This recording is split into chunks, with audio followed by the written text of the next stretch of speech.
Já parou para pensar no trabalho de uma parteira? Eu convido você a ser uma parteira hoje, uma parteira espiritual do Reino de Deus, a serviço do Reino de Deus na Terra. Fica aqui comigo. Êxodo capítulo 1. Leia. Vai falar ao seu coração. Como o povo de Deus, desde o início, é perseguido. E você acha que você não está sendo perseguido, perseguida? Qual o momento que você está vivendo? E porque as parteiras temeram a Deus, ele lhes constituiu família. Vou começar do final para chegar onde eu quero chegar. Não vou começar do início, eu vou chegar do final. Porque as parteiras obedeceram, porque as parteiras temeram a Deus. Deus, lhes constituiu família. Essas mulheres eram mulheres que estavam a serviço do seu opressor, de Faraó. Faraó estava oprimindo o povo de Deus. Houve um tempo que Israel, o povo de Deus, passou a ser um povo perseguido, passou a ser um povo maltratado. Então ele colocava tremendo trabalho, um trabalho assim de esforço físico absurdo. E esse povo não morria. Esse povo confundia o inimigo, porque era um povo que recebia tanto trabalho e coisas tão difíceis e questões de idolatria. Eles tinham que dar com tudo isso, porque os egípcios, o faraó era de outro grupo, de outra cultura, não tinha nada a ver com a cultura do povo hebreu. Imagina como é que esse povo era oprimido por todos os lados, na sua fé, no seu esforço físico, emocional, psicológico. Se tem uma coisa que acontece com o escravo é guerra para todo lado.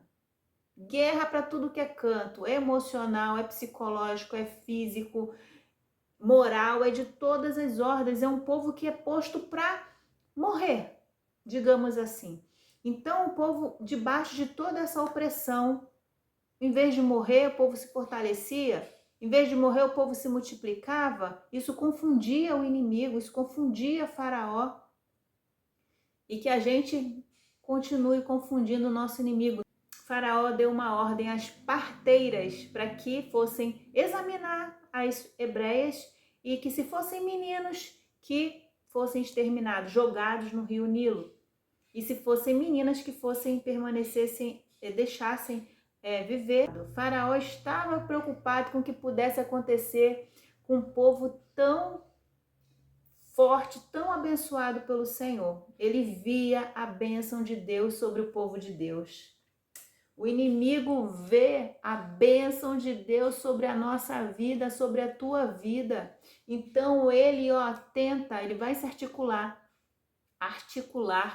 para que você seja parado, para que você seja... O inimigo viu antes de você o quanto que você é uma ameaça para os seus planos. Então a gente precisa estar atento, porque Deus tem bênção, as bênçãos do Senhor estão sobre nós. E a gente não enxerga, mas o inimigo enxergou. Como pode uma coisa dessa? Tem alguma coisa errada, não tem não? Eu acho que tem sim. Então, para que isso não aconteça, a gente precisa estar atento, a gente precisa estar ligado na palavra, porque as bênçãos nos seguirão. As bênçãos do Senhor serão sobre nós, elas estão sobre nós.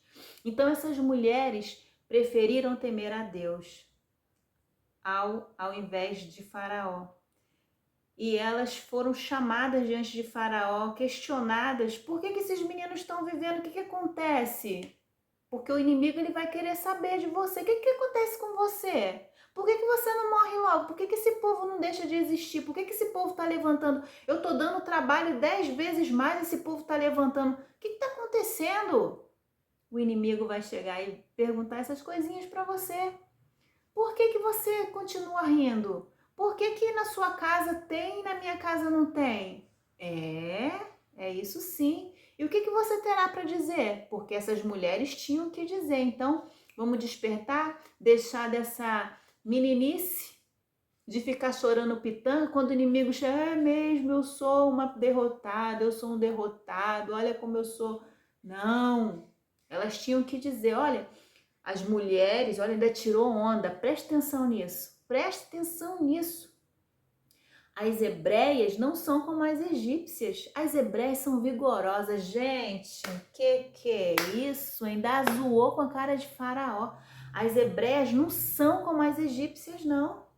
As hebreias são diferentes. O povo de Deus é diferente. O povo de Deus é diferente. Olha, ela ainda tirou onda.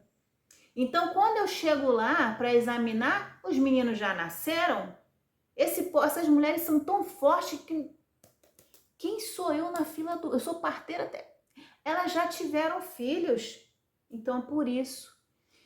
Então, assim, o que eu tenho para dizer sobre isso? Que hebreu não mata hebreu. Irmão não mata irmão. Hebreu, servo de Deus, Israel de Deus, tem o que dizer quando for questionado pelo inimigo, quando o inimigo quiser saber por que você ri, por que você tem ou não tenho, por que com você e comigo não. E hebreu não mata hebreu, irmão não mata irmão. Muito pelo contrário, irmão ajuda a levantar irmão. A mão das parteiras eram para a vida e não para a morte. De Faraó era para a morte. Os mandados de Faraó foram levantados ali para exterminar, mas os filhos do Senhor foram levantados ali para erguer, para levar a vida. As parteiras eram, o propósito das parteiras eram esse, e elas ficaram firmes no propósito delas. E elas foram tão abençoadas pelo Senhor, tão abençoadas pelo Senhor. Elas temeram ao Senhor, que Deus constituiu a elas, deu a elas família. Que bênção ter família. Elas foram abençoadas pelo Senhor. E elas tiveram ainda família, elas foram cuidadas, porque elas cuidaram, porque elas cuidavam, elas foram cuidadas também por suas próprias famílias, tiveram seus filhos, tiveram as suas vidas, tiveram família e foram felizes, foram abençoadas pelo Senhor. E que sejamos assim, servos que temem ao Senhor e não ao seu opressor. Que a gente não venha temer ao inimigo, mas sim a Deus. E que venhamos a prosperar, porque estamos debaixo da obediência. E essa obediência, consequentemente, nos trará bênçãos e frutos de vida e frutos de bênção. Deus te abençoe hoje e sempre. Até mais.